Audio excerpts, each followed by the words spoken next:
पाठशाला स्टडी में आपका बहुत बहुत स्वागत है। इस वीडियो में हम लोग क्लास 10th प्रश्नावली 5.3 एनसीईआरटी का प्रश्न संख्या 8 को सॉल्व करेंगे। प्रश्न संख्या 8 में आपको दिया गया है कि उस एपी के प्रथम 51 पदों का योग ज्ञात कीजिए जिसके दूसरे और तीसरे पद क्रमशः 14 और 18 है।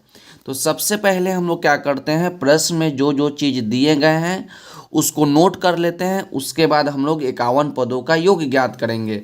तो प्रश्न को पढ़िए और जो जो चीज़ दिया गया उसको नोट कीजिए। तब बोला कि प्रथम 51 पद, प्रथम 51 पद, और जानते हैं कि पदों की संख्या को हम लोग n से सूचित करते हैं। तो n का मान आपका हो गया 51। तो यहाँ पर लिखेंगे हम लोग। सबसे पहले हम लिख लेते हैं दिया है, दिया है, और क्या दिया है आपको, दिया गया है n का मान 51। 51 आपका हो गया n का मान, और n आपका क्या है, n आपका है पदों की संख्या। उसके आगे बोला कि प्रथम 51 पदों का योग ज्ञात कीजिए। और आप जानते हैं कि योग निकालने का जो सूत्र होता है वो आपका एसएन होता है। योग हम लोग एसएन के फार्मूला से निकालते हैं। तो एसएन आपका क्या है, एन पदों का योग है। एसएन आपका ये एन पदों का योग है, लेकिन यहाँ पर निकालना है 51 पदों का योग। तो एस एन के जगह पे आप 51 लिख दीजिए और यही आपको ज्ञात करना है। उसके आगे प्रश्न में बोला कि जिसके दूसरे और तीसरे पद क्रमशः 14 और 18 है। तो आप एक बात अच्छे तरीक़ा से याद रखिएगा कि प्रश्न में यही यदि कहीं भी क्रमशः लग गया, इसका मतलब होता है कि पहले वाला का पहला वाला मान होगा, दूसरा वाला का दूसरा वाला मान होगा। यदि आप दूसरा वाला का पहला मान पहले वाला का दूसरा मान ले लेते हैं तो वो आपका गलत हो जाएगा। देखिए यहाँ पर दूसरा बोला तो दूसरा आपका 14 हो जाएगा, तीसरा आपका बोला तो तीसरा आपका 18 हो जाएगा। तो दूसरा पद 14 और तीसरा पद आपका 18 हो गया। और आप जानते हैं कि एपी का दूसरा पद को हम लोग A2 लिखते हैं और एपी का तीसरा पद को हम लोग A3 लिखते हैं। तो दूसरा पद, तो इसको यहाँ हम लोग लिखेंगे A2, दूसरा पद को हम लोग A2 लिखते हैं। तो A2 का मान कितना हो गया, तो A2 का मान आपका 14 हो गया। तो 14 लिख दीजिए।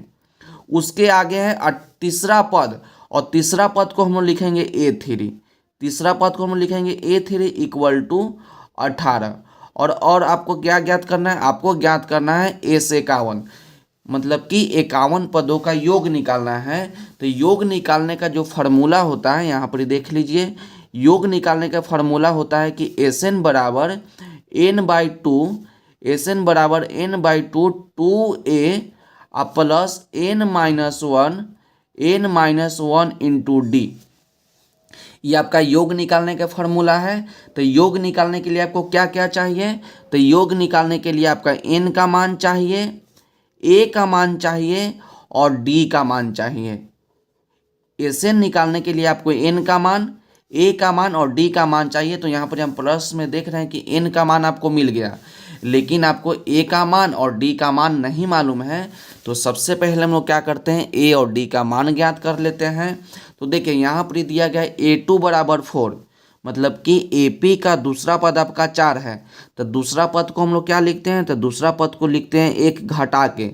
दूसरा पद है तो A प्लस डी लिखेंगे। तो A plus D equal to हो जाएगा 4, और इसको मान लेंगे हम लोग समीकरण 1। उसके बाद यहाँ पर आपका तीसरा पद 18, तो एक घटा के तीसरा है तो A प्लस 2D लिखेंगे। A प्लस 2D एक घटा के लिखने का तरीका आप जानते होइएगा कि जब तीसरा बोलेगा तो A प्लस 2D, यदि बोलता 10वां पद तो हम लिखते हैं A प्लस 9D। तो तीसरा है तो A plus 2D equal to 18, और इसको हम लोग मान लेते हैं समीकरण 2। अब समीकरण 2 और समीकरण 1 के मदद से हम लोग A और D का मान ज्ञात कर लेंगे। तो हम लोग नीचे लिखेंगे कि समीकरण 2 माइनस समीकरण 1, समीकरण 2 माइनस समीकरण 1 लिखने का मतलब है कि समीकरण 2 में से हम लोग समीकरण 1 को घटा देंगे। तो देखिए इक्वल टू कि इधर आपका A प्लस 2D है तो लिखिए A प्लस 2D। उसका घटाना है तो घटाओ लिखे, समीकरण 1 को घटाएंगे तो आपका a प्लस डी है तो a प्लस डी लिखेंगे। लेकिन जब हम घटा रहे हैं तो इसको हम लोग ब्रैकेट लगा के लिखेंगे। आप हमेशा याद रखिएगा कि घटाइएगा तो आगे कुछ भी लिखिएगा उसको ब्रैकेट लगा के इक्वल टू। तो समीकरण 2, तो समीकरण 2 है तो समीकरण 2 की इक्वल साइड 18 है तो 18 लिखिए, माइनस इक्वल टू की इधर 4 है तो आप 4 लिखिए। इतना आपको समझ में आ गया होगा। उसके बाद देखिए यहाँ पर a है तो a लिखिए, a plus 2d minus bracket खोलिए तो प्लस में है तो माइनस में हो जाएगा, प्लस में d है तो आपका माइनस में d हो जाएगा, इक्वल टू 18 में से 4 जाएगा तो 18 में से 4 जाएगा तो आपका 14 बचेगा।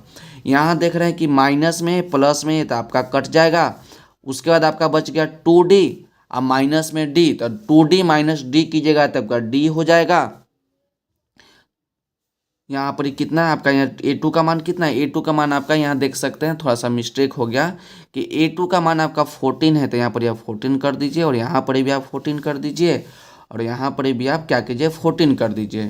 तो 18 में से 14 घटाइएगा तो आपका 4 हो जाएगा। तो 2d माइनस डी, तो 2d में से d घटाइएगा तो आपका d हो जाएगा। तो d का मान कितना निकल गया, तो d का मान आपका निकल गया 4। तो d का मान आप निकाल लिए। अब आपको ज्ञात करना होगा a का मान। तो a का मान ज्ञात करने के लिए हम लोग यदि समीकरण 1 में d के जगह पे d का मान रख देंगे तो a का मान निकल जाएगा। यदि आपका मन है तो d का मान हम लोग समीकरण 2 में भी रख देंगे तो a का मान निकल जाएगा। तो हम लोग समीकरण 1 में रख लेते हैं तो लिखेंगे हम लोग कि समीकरण 1 में d इक्वल टू 4 रखने पर तो समीकरण 1 आपका क्या है, समीकरण 1 आपका है कि a plus D equal to 14 और पुट कितना करेंगे, पुट करेंगे d इक्वल टू 4। तो यहाँ पर a है तो a लिख दीजिए, प्लस में d के जगह पे आप 4 लिखें इक्वल टू 14। तो a इक्वल टू हो जाएगा आपका a इक्वल टू 14 माइनस 4, तो a इक्वल टू हो जाएगा 10। तो a का मान आपका हो गया 10 और d का मान आपका निकल गया 4। a का मान आपका हो गया 10, d का मान आपका हो गया 4 और n का मान आपका 51 है। तो आपसे क्या पूछा है कि s 51 ज्ञात कीजिए, s 51 ज्ञात कीजिए यानी 51 पदों का योग ज्ञात कीजिए। तो नीचे हम लोग लिखेंगे फार्मूला लिखेंगे Sn का। तो Sn बराबर n by 2a plus n minus 1 I into में आपका d। और इस समीकरण में इस फार्मूला हम लोग क्या पुट करेंगे, हम लोग पुट करेंगे n का मान 51, d का मान 4 और a का मान हम लोग 10 रख देंगे तो आपका 51 पदों का योग निकाल जाएगा। तो s है तो s लिखिए, n तो n का मान आपका 51 है तो 51 लिखिए इक्वल टू 51 बटा में 2 ब्रैकेट 2 इंटू a। तो a का मान कितना है, तो a का मान आपका 10 है तो 10 लिख दीजिए और प्लस n माइनस 1 तो 51 माइनस 1 और d, तो d का मान कितना है 4 है तो 4 लिखिए। उसके बाद इसको सॉल्व कीजिए तो s 51 इक्वल टू 51 बटा में 2। अब यहाँ देखिए 2 को 10 से गुना करेंगे तो आपका 20 हो जाएगा, 2 को 10 से गुना करेंगे तो 20 हो जाएगा, प्लस 51 माइनस 1 तो 51 में से 1 घटाएंगे तो 50 हो जाएगा और 50 में 4 से गुना करेंगे तो आपका हो जाएगा 200। तो यहाँ पर 200 लिख दीजिए।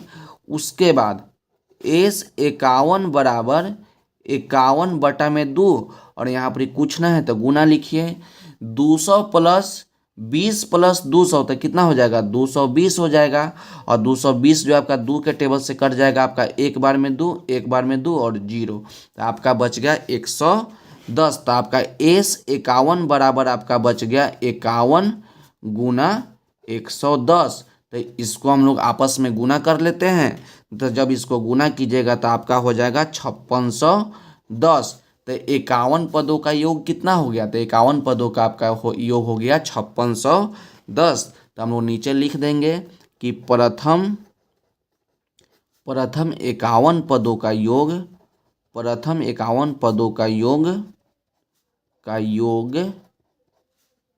5610 होगा। तो यहीं पर ही आपका प्रश्न जो है कंप्लीट होता है। तो एक बार इसको अच्छे तरीक़ा से देखिए और इसका स्क्रीनशॉट ले लीजिए ताकि बाद में आप अच्छे तरीक़ा से नोट कर सके। तो देखिए यहाँ पर ही आपका पहला भाग हो गया।